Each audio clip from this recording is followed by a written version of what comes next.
আজ যে কথাগুলো বলবো সেগুলো না আপনারা কোনোদিন শুনেছেন আর না এই নিয়ে কোনোদিনও ভেবেছেন।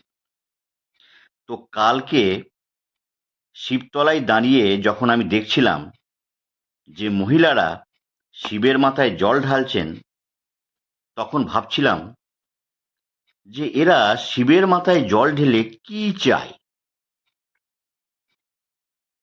একটা ভালো স্বামী, যে টাইম মতো ঘর ফিরবে, নেশা ভান করবে না, একটা ভালো চাকরি কিংবা ভালো ব্যবসা করবে, ভালো ব্যাংক ব্যালেন্স থাকবে। তো শিব তো এর সম্পূর্ণ অপোজিট। ওনার তো এসব কিছুই নেই। তাহলে উনি এসব দেবেন কি করে?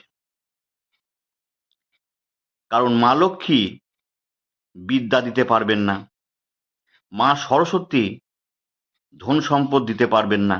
মানে যার ডিপার্টমেন্টে যা আছে ওনারা সেটাই দিতে পারবেন। তো মেয়েরা জল ঢেলে চায়টা কি? অনেক ভাবার পর আমি বুঝতে পারলাম যে মেয়েরা নিজের অজান্তে সেটাই চায় যেটা মা পার্বতী শিবের মধ্যে দেখেছিলেন, ওনার কাছ থেকে পেয়েছিলেন।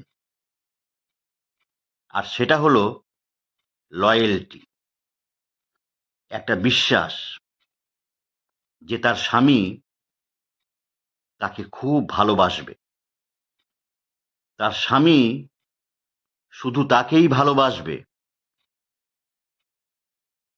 তাকে সম্মান করবে।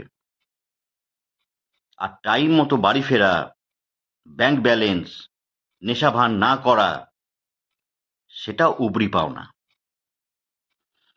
কারণ আমি অনেক ক্ষেত্রেই দেখেছি যে অভাব যখন দরজা দিয়ে ঢোকে, তখন ভালোবাসা জানলা দিয়ে পালায় না, বরং বুক চিতিয়ে দাঁড়িয়ে থাকে।